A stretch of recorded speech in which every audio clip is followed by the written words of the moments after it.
अस्सलाम वालेकुम। मेरा नाम ख्वाजा मोहम्मद ज़फ़र है। आप देख रहे हैं मेरा ट्रैवल एशियन ट्रैवल। इस वीडियो में मैं आपको बताने वाला हूँ कि ओमान के कौन कौन से वीज़ा ले सकते हैं। लेकिन प्लीज़ आप मेरे वीडियो को पूरा देखिएगा और चैनल को लाइक सब्सक्राइब कीजिए और बेल आइकन को क्लिक करें ताकि मेरी हर आने वाली वीडियो आपको मिलती रहे। अब आगे चलते हैं। आप लोगों को इस वीडियो में बताने वाला हूँ ओमान में कौन कौन से वीज़ास होते हैं और उनकी क्या कॉस्ट होती है, कितनी ड्यूरेशन है, किस तरह से वो आप वीज़ा हासिल कर सकते हैं। ये सारी मैं डिटेल बताऊंगा इंशाल्लाह ताला इस वीडियो में। तो वीडियो का पार्ट आपने कोई मिस नहीं करना है और अपने दोस्तों के साथ ये ज़्यादा से ज़्यादा शेयर करनी है ताकि उनको भी पता लग सके कि किस वीज़ा की कितनी कॉस्ट है और वो किस तरह से ये वीज़ा हासिल कर सकते हैं। सबसे पहले मैं बात करूंगा बिजनेस विजिट वीज़ा की। बिजनेस विजिट वीज़ा क्या होता है? ये उन लोगों के लिए है जो शॉर्ट ट्रिप के लिए या बिजनेस से रिलेटेड मीटिंग्स वगैरह के लिए आना चाहते हैं ओमान में किसी भी कंट्री से। उसका ड्यूरेशन होता है 21 डेज का और इसकी फीस होती है 30 ओमानी रियाल। ये 21 डेज का ही वीज़ा होता है, ये एक्सटेंडेबल नहीं होता है, इसको आप एक्सटेंड नहीं कर सकते हैं।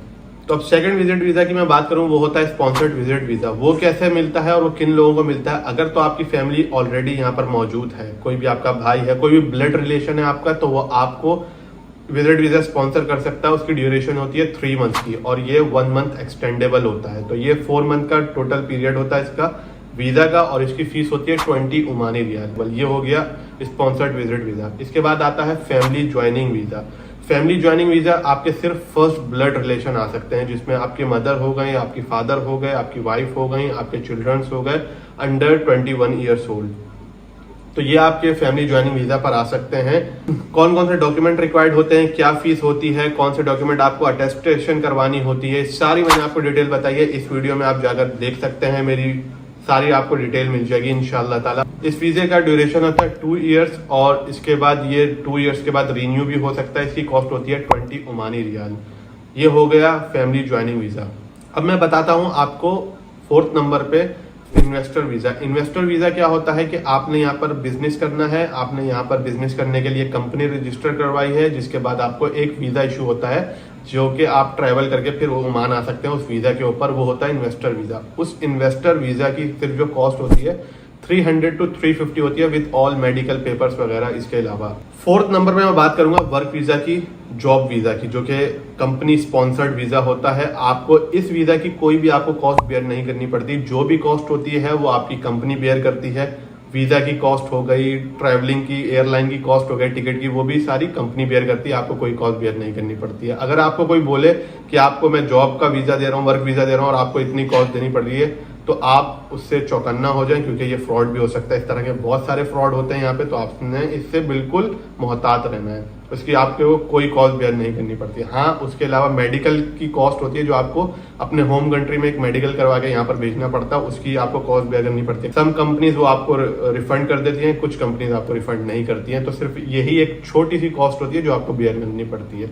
5th नंबर पे मैं बात करूंगा आज़ाद वीज़ा के, जो कि मैं आपको हमेशा से यही बोलता हूँ, हर वीडियो में आपको बताता हूँ कि आज़ाद वीज़ा नॉट रेकमेंडेड, क्योंकि इस पे आपको यहाँ पर आकर काम खुद से ढूंढना पड़ता है, खुद काम करना पड़ता है। अब ये जो इलीगल मोड ऑफ वीज़ा है तो इसकी कोई भी फिक्स्ड कॉस्ट नहीं है। कुछ वीज़ा की कॉस्ट ऐसी होती है कि आपको शुरू में 300 to 350 ओमानी रियाल पे करके आपका अरबाब के साथ म्यूचुअल अंडरस्टैंडिंग हो जाती है, या जो भी म्यूचुअल एग्रीमेंट होता है उस पर 10 रियाल 15 रियाल मंथली आपको अरबाब को अपने पे करने पड़ते हैं। वो थोड़ा सस्ता मिलता है, 300 350 रियाल का। इसके अलावा जो सेकंड इसकी कॉस्ट होती है, अगर आपको वीज़ा महंगा मिलेगा 550 600 700 रियाल का, उसमें यही होता है कि आपको मंथली कोई आपको अमाउंट अपने अरबाब को पे नहीं करनी है। तो ये वीज़ा की कॉस्ट थी आज़ाद वीज़ा की। तो फिर मैं बताता चलूँ, इट्स नॉट रिकमेंडेड, क्योंकि आपको खुद से काम ढूंढना पड़ता है और 100 मसाइल होते हैं। आपका बैंक अकाउंट भी नहीं खुलता, अगर बैंक अकाउंट खुलता है तो वो भी अरबाब के रेफरेंस वगैरह से खुलता है। बहुत मसले मसाइल होते हैं इसमें आज़ाद वीज़ा के अंदर, तो मैं ये बिल्कुल भी रेकमेंड नहीं करूँगा। तो ये चीज़ सारे वीज़ा की कॉस्ट जो मैंने आपको बताई है। इसके अलावा भी आपको कोई किसी वीज़ा की कॉस्ट जाननी है,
कमाने के लिए बाहर जाना चाहते हैं, आपकी फैमिली, आपके बीवी बच्चों की, आपके माँ बाप की ज़रूरियात ज़िंदगी यहाँ पे मुकम्मल नहीं हो पा रही हैं, वो जो ख्वाहिशात का इजहार करते हैं वो आप कोशिश तो करते हैं यहाँ पे पाकिस्तान या इंडिया में रहते हुए पूरा करने की, लेकिन आपके पैसों की कमी की वजह से आप वो उनकी ख्वाहिशात को पूरा नहीं कर पाते।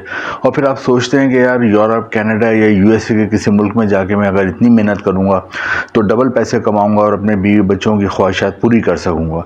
इसी चक्कर में आप बाहर जाना चाहते हैं और पाकिस्तान इंडिया के जो मेन 99% लोगों का बाहर जाने का मकसद होता है वो यही होता है कि ज़्यादा से ज़्यादा पैसा कमाएं। तो दोस्तों मैं आपको कहूँगा कि आप यूरोप या कनाडा या यूएसए जाने के बजाय आप कोशिश करें कि आप कतर जाएं। कतर इसलिए जाना बहुत आसान है कि आपको यहाँ पे जाने के लिए पहले से एम्बेसी से वीज़ा लेने की कोई ज़रूरत नहीं है। पाकिस्तान और इंडिया के लोगों के लिए एक बहुत बड़ी खुशी की बात है, बहुत बड़ी खुशखबरी है कि कतर अगर आप जाते हैं तो आप बगैर वीज़े के जा सकते हैं। आपको पहले से यहाँ पे एम्बेसी की लंबी लंबी लाइनों में लगने की ज़रूरत नहीं है, एम्बेसी की ख्वारी करने की ज़रूरत नहीं है, एम्बेसी के चक्कर लगाने की ज़रूरत नहीं है, क्योंकि कतर ने ये फैसिलिटी दी हुई है पाकिस्तान और इंडिया के लोगों को कि वहाँ पे वो बगैर वीज़े के अगर जाते हैं तो उनको वहीं पे जब वो एयरपोर्ट पे पहुँचते हैं कतर, तो उन्हें वहीं पे 15 मिनट में वीज़ा मिल जाता है। 1 से 3 महीने का ये वीज़ा होता है जिसके बाद वो कतर में एंटर हो सकते हैं। दोस्तों ये वीज़ा हासिल करने के लिए आपको सिर्फ 2 चीज़ आपके पास होनी चाहिए।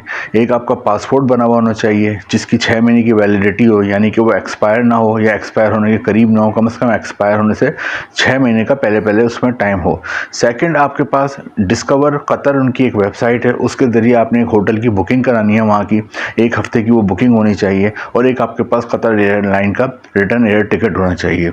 ये 3 चीज़ें वहाँ पर चेक करते हैं। अगर आपके पास ये 3 चीज़ें होती हैं तो एयरपोर्ट पे आपको फ़ौरन वहाँ पे वीज़ा दे देते हैं, और जैसे मैंने बताया 1 से 3 महीने के लिए आप वहाँ पे एंटर हो जाते हैं।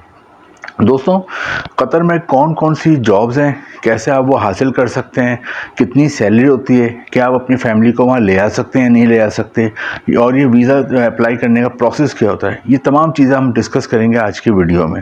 लेकिन मैं थोड़ा सा आपको कतर के बारे में बता दूं। कतर दुनिया का अमीर तरीन मुल्क है और दुनिया के टॉप 10 जो अमीर तरीन मुल्क हैं उनमें कतर भी आता है।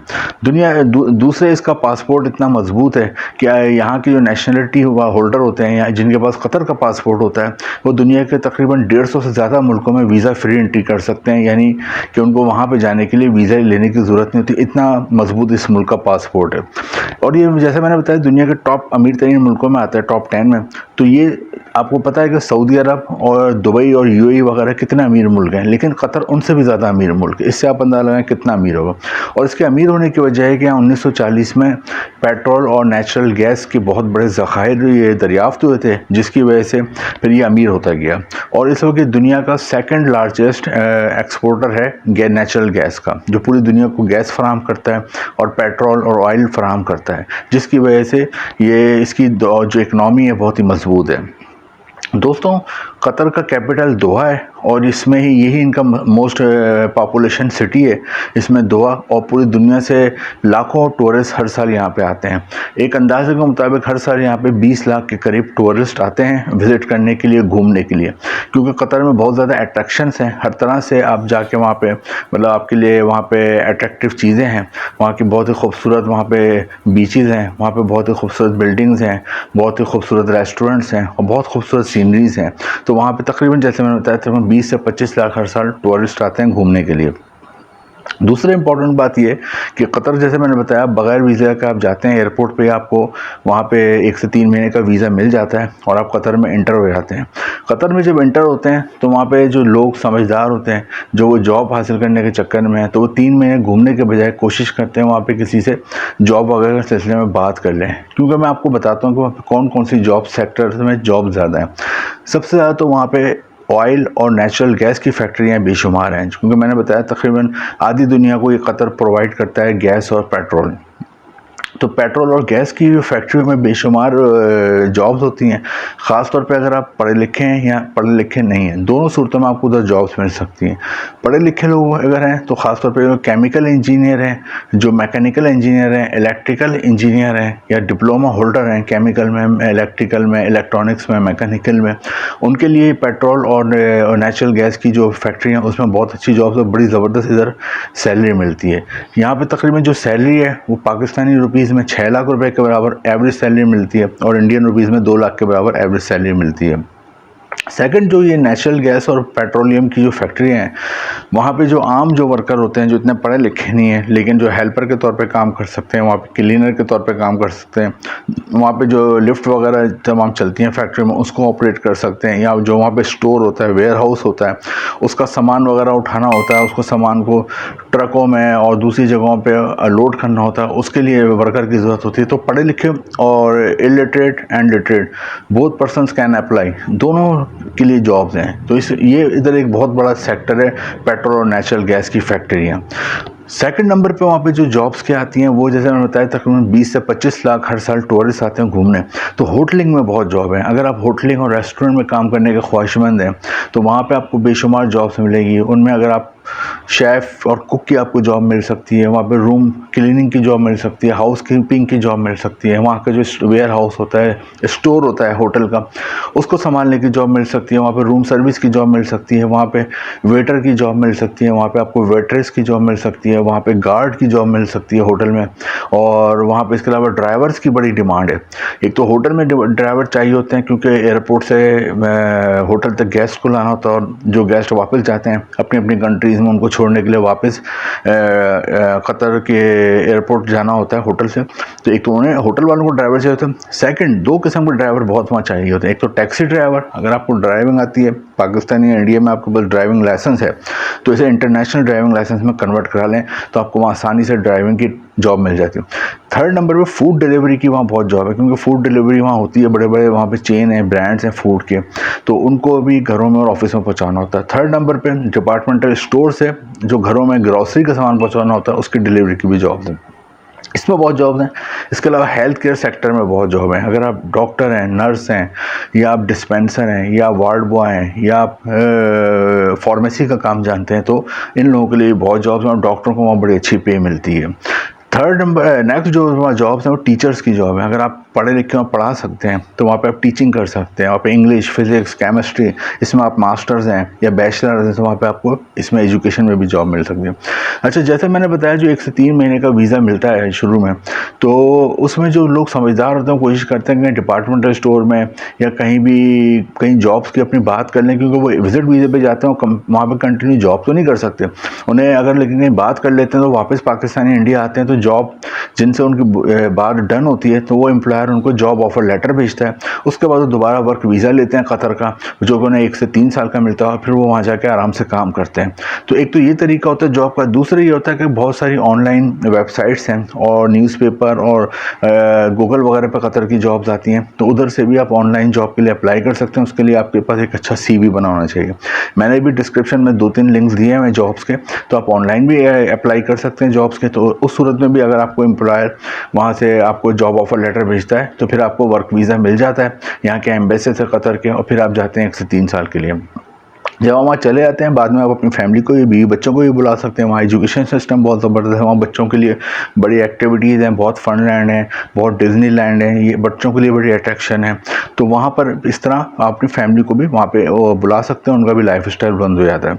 जॉब के लिंक्स मैंने नीचे दिए हुए हैं। इसके अलावा जैसे मैंने बताया कि डिस्कवर कतर से उनके होटल की बुकिंग करानी होती है, उसका लिंक भी दिया हुआ है, और इम्पॉर्टेंट लिंक्स भी नीचे हैं।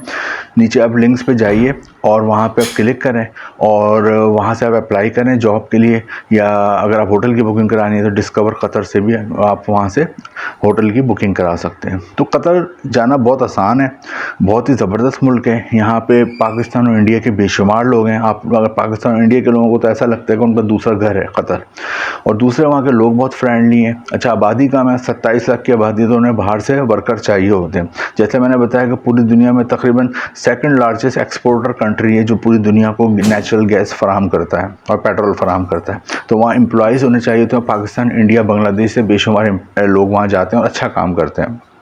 तो बड़ी अच्छी फैसिलिटी है कतर। वहाँ जाइए और बगैर आपको वीज़ा लेने के लिए कोई एम्बेसी वगैरह के चक्कर लगाने की ज़रूरत नहीं है, कोई लंबी लाइनों में लगने की ज़रूरत नहीं है, और वहाँ जाके आप एक बेहतरीन अपना मुस्तकबिल भी बना सकते हैं, अपने फैमिली का भी मुस्तकबिल बना सकते हैं। तो उम्मीद है आपको ये वीडियो कुछ इन्फॉर्मेटिव लगी होगी। अगर आपको कोई प्लीज़ आप मेरे चैनल को सब्सक्राइब करें, बेल आइकन को क्लिक करें ताकि आने वाली वीडियो आपको मिलती रहे। मैं अमूमन इन्फोटिक वीज़ा वीडियो भी बनाता रहता हूँ जॉब के सिलसिले में, तो ये आपको हेल्प करेगी। और प्लीज़ डिस्क्रिप्शन लिंक ज़रूर देखें, वो आपके लिए इम्पोर्टेंट चीज़ है। थैंक यू, मेरी दुआ कीजिएगा।